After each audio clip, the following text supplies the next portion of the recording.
All right, let's talk about customer onboarding. But not in the way you're probably thinking.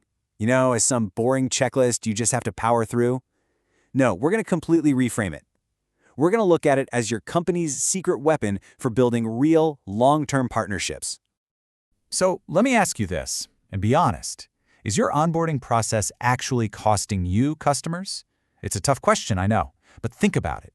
A clunky, confusing, or just plain boring start can completely destroy all the hard work your sales and marketing teams put in to get that customer in the first place. The stakes?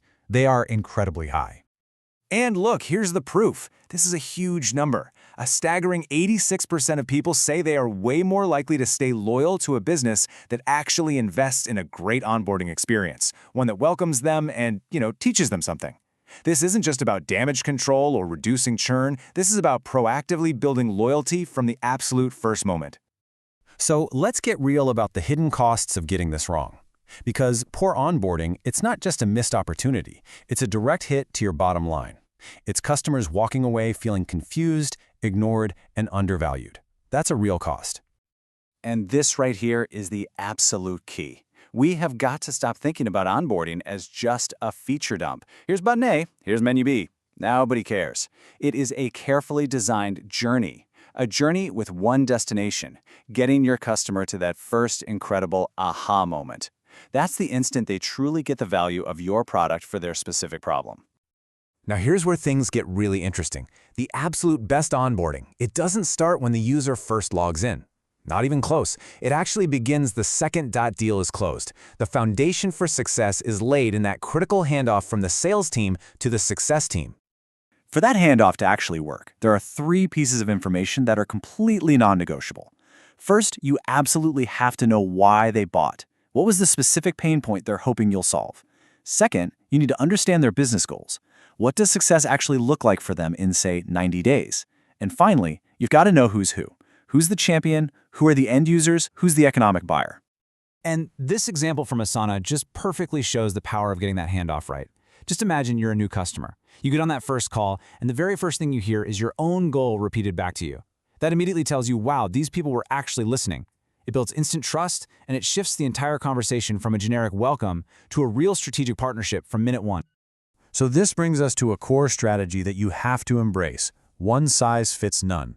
You just cannot treat every single customer the same way because their needs, their goals, and frankly, their value to your business are all completely different. Great onboarding is all about smart segmentation. Customer success expert Irit Izips just nails it with this quote. The goal isn't to be equal, it's to be equitable. It's about giving every customer the right kind of experience and the right level of attention that they need to be successful. And this framework here breaks it down really nicely. So for your huge enterprise clients, you're going to provide a high-touch, white-glove experience. The whole goal is deep strategic alignment. For your mid-market customers, a tech-touch model works great. A mix of automation with some human guidance. And for your smaller businesses, a low-touch, self-serve model is often the way to go, because the goal is fast, independent activation. It's all about matching the effort to the need. Okay, so you've got your strategy. You've segmented your customers. Now it's time to actually execute. These first few interactions are absolutely crucial. This is where you set the tone and, most importantly, guide that customer to their first critical win. Now please remember, the kickoff call is not a training session. It is a strategy session. First, you align on the goals you talked about. Second, you build a success plan with them. And here's the most important part. Listen up. You only introduce just one key area of your platform, the one that directly helps them with that main goal. Don't overwhelm them. And finally, you assign a small, meaningful piece of homework to get that early momentum going. After that call, the in-app experience has to carry the torch. And we have all suffered through those terrible product tours, right? The ones that just point at every single button. Great guidance is the complete opposite of that. It's contextual. Think about Duolingo. It doesn't give you a long tour of its features. It throws you right into your first lesson. It teaches you by empowering you to actually do the thing you signed up to do. So with all this effort, how do you actually know if it's working? Well, you have to measure it. You can't just guess. A data-driven approach is the only way you're going to improve this process over time. If you only track one metric, please make it this one. Time to first value, or TFV. This is literally how long it takes a new customer to get to that aha moment. A short TFV is probably the single best predictor of whether a customer will stick around because it instantly proves to them that they made the right choice buying your product. It validates their decision.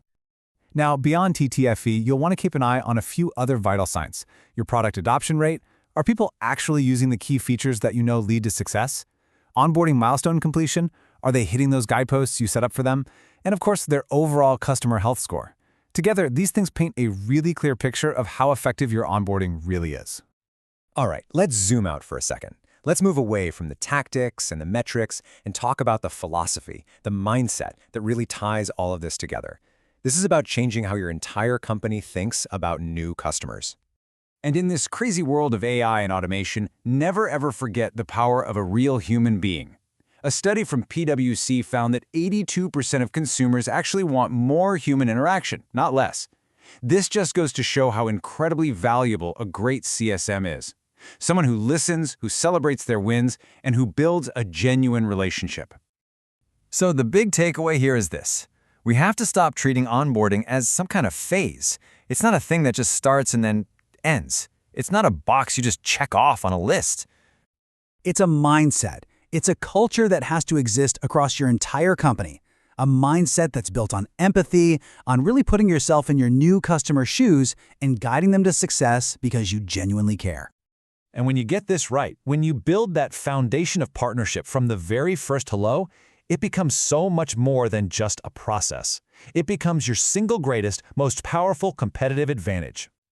So I'll leave you with one final question to think about when you look at your own process. Are you just processing users, checking off boxes? Or are you truly building partners for the long haul?